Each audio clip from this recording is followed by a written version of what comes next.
नमस्कार। JCERT के DG school में आप सभी का स्वागत है। प्यारे बच्चों, हम लोग कक्षा 8 का सामाजिक विज्ञान पढ़ रहे हैं।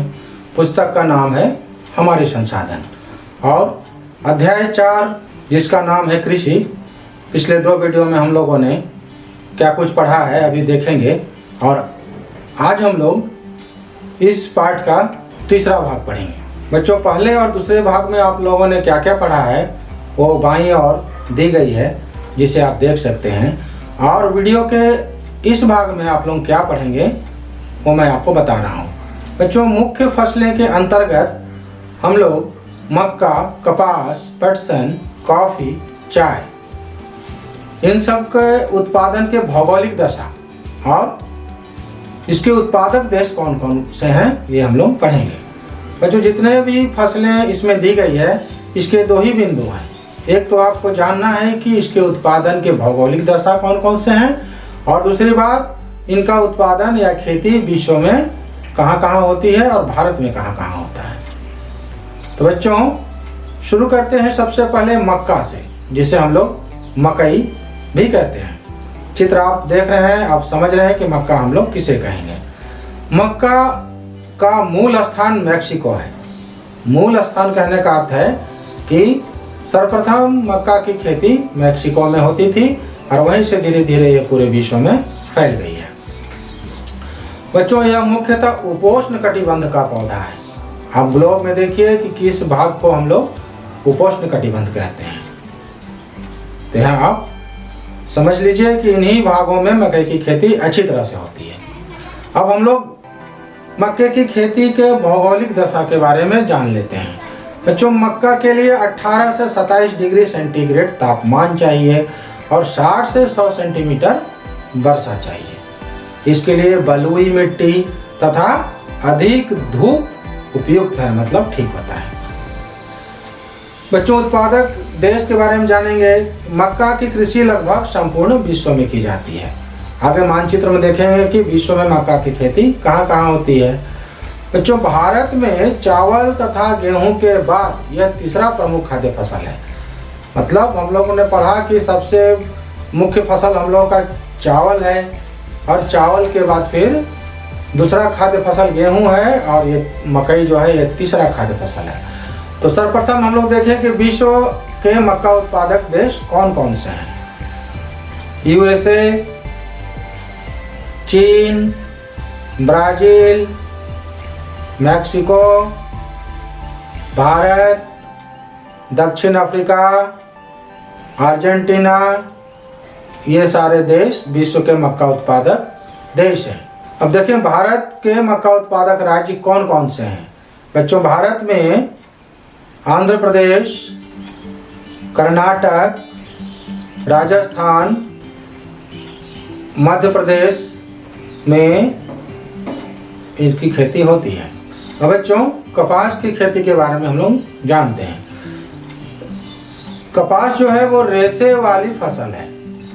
कपास का स्थान इनमें सर्वप्रमुख है। मतलब रेशे वाली फसल में कपास का स्थान सर्वप्रमुख है। रेशे का मतलब इससे धागा बनाया जाता है। भारत को कपास का जन्मदाता कहा जाता है, क्योंकि ऐसा माना जाता है कि भारत में ही सबसे पहले कपास की खेती शुरू हुई थी।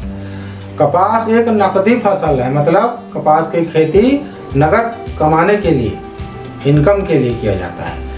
बच्चों, इससे रुई तैयार की जाती है। आप चित्र में देख रहे हैं कि पौधे में सफ़ेद सफ़ेद रुई दिख रही है और रुई सफ़ेद होता है और ये बहुत ही उपयोगी है, इसलिए इसको सफ़ेद सोना कहा जाता है, ये याद रखिएगा। बच्चों, भौगोलिक दशा देख लीजिए। कपास के लिए आर्द्र एवं नमी युक्त जलवायु उपयुक्त है।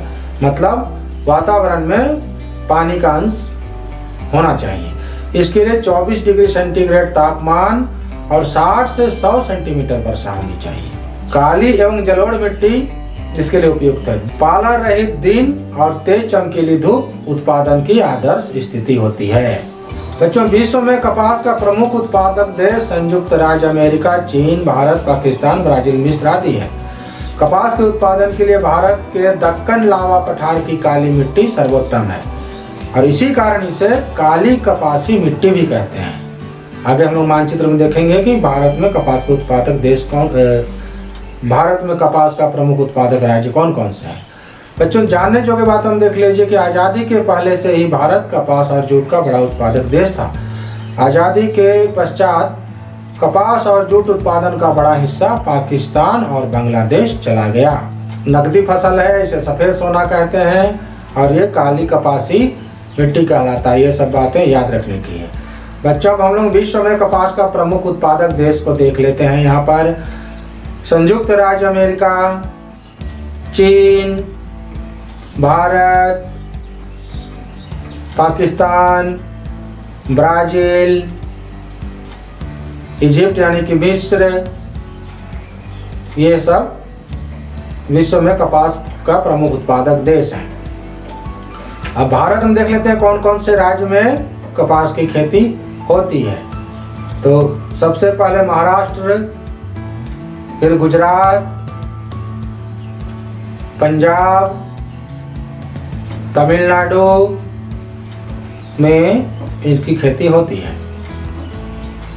बच्चों यहाँ हम पटसन के बारे में जानेंगे। पटसन भी एक रेशेदार फसल है। इससे रेशा बनाया जाता है, सुतली, रस्सी आदि बनाया जाता है। इसके रेशों से बोरे, तंबू, तिरपाल, दरी, रस्सियाँ बनती हैं। बच्चों भौगोलिक दशा इसका जान लीजिए। नई जलोढ़ मिट्टी तथा जल जमाव होने वाले क्षेत्रों में उगाया जाता है। डेल्टाई प्रदेश इसके लिए उत्तम क्षेत्र है। डेल्टाई प्रदेश उन प्रदेशों को कहते हैं जहाँ नदियों के द्वारा लाई गई मिट्टी त्रिभुजाकार जम जाती है। गर्म एवं आर्द्र जलवायु इसके उत्पादन के लिए उपयुक्त होता है। इसे सुनहरा रेशा कहा जाता है, ये याद रखिएगा। पटसन को बंगाल का सुनहरा रेशा कहते हैं। बच्चों विश्व में भारत और बांग्लादेश जूट के मुख्य उत्पादक देश हैं। वर्तमान में भारत जूट का सबसे बड़ा उत्पादक देश है। बच्चों भारत में सबसे बड़ा उत्पादक राज्य पश्चिम बंगाल है।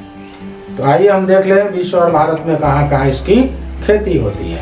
तो विश्व में सबसे अधिक भारत में, बांग्लादेश में, चीन में, उज्बेकिस्तान में, नेपाल में, म्यांमार में, वियतनाम में जूट की खेती होती है। बच्चों भारत में जूट का मुख्य उत्पादक राज्य कौन कौन सा है देखिए। ये पश्चिम बंगाल सबसे अधिक उत्पादन करता है। उसके बाद आसाम,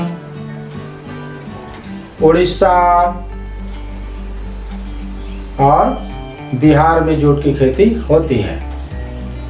बच्चों ये देखिए यहाँ कॉफ़ी का चित्र है। चाय और कॉफ़ी आप लोगों ने सुना है। तो कॉफ़ी रोपण कृषि की फसल है। एक बार रोपने से कई वर्षों तक इसमें फसल मिलती है। चाय के बाद यह विश्व का दूसरा प्रमुख पेय फसल है। चाय जैसे लोग पीते हैं तो वह पेय फसल है, और कॉफ़ी भी पीते हैं इसलिए पेय फसल कहलाता है। यह उष्ण जलवायु में उगाया जाने वाला फसल है। बच्चों इसकी भौगोलिक दशा है कि 25 डिग्री से 30 डिग्री सेंटीग्रेड तापमान चाहिए, 150 से 200 सेंटीमीटर वर्षा चाहिए, और पर्वतीय ढाल चाहिए जहाँ पानी नहीं जमना चाहिए, आदर्श स्थिति होता है। बच्चों कॉफ़ी के पौधे की खोज इथोपिया के कफा प्रांत में हुई थी, इसलिए इसका नाम कॉफ़ी पड़ा।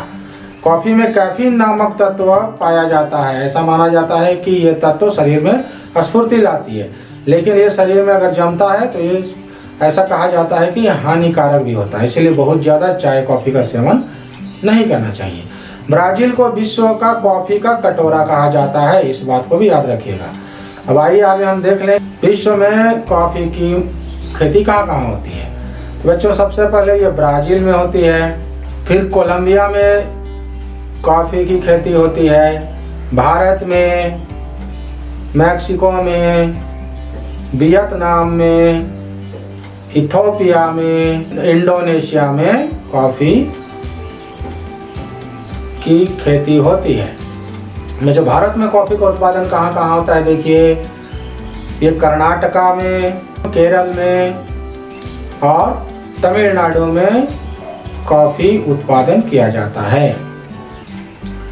बच्चों अब चाय के बारे में हम लोग जानेंगे। चाय विश्व का सर्वाधिक प्रचलित पेय फसल है। यह बागानों में उगाई जाती है। आप नीचे चित्र में देखिए एक बागान है जहाँ चाय तोड़ा जा रहा है। बच्चों, इसके लिए भौगोलिक आदर्श दशा है कि तापमान 21 डिग्री से 29 डिग्री सेंटीग्रेड होना चाहिए। वर्षा 150 से 250 सेंटीमीटर उपयुक्त होता है। इसके लिए पर्वतीय ढाल जहां जल का जमाव नहीं होता है तथा पर्वतीय मिट्टी जिसमें अम्ल की मात्रा हो उपयुक्त होता है। चाय के पौधे से पत्तियों को तोड़ते समय अधिक संख्या में श्रमिकों की आवश्यकता होती है। बच्चों, जानने जोगी बात यह है कि विश्व प्रसिद्ध ओलंग चाय ताइवान में पैदा की जाती है। अब थोड़ा जान लीजिए कहानी की चाय की शुरुआत कैसे हुई। चाय की शुरुआत चीन से हुई, ऐसा कहा जाता है। एक दिन चीन का सम्राट सेन नुंग के सामने गर्म पानी के प्याले में कुछ सूखी पत्तियां आकर गिरी, जिनसे पानी का रंग बदल गया। तब सम्राट ने उसकी चुस्की ली, मैंने पिए एक बार उसको, तो उसका स्वाद बहुत ही पसंद आया। किसको? सम्राट को। और तब से और यहीं से शुरू होती है चाय की शुरुआत। बच्चों, चित्र में आप सूखे चाय का भी देख सकते हैं। तो ये थी चाय की कहानी। अब देखते हैं विश्व में कहां कहां चाय की खेती होती है। चीन में चाय की खेती होती है, भारत में, श्रीलंका में, कीनिया में, तुर्की में, इंडोनेशिया में, वियतनाम में, और ये म्यांमार में, बांग्लादेश में चाय की खेती होती है।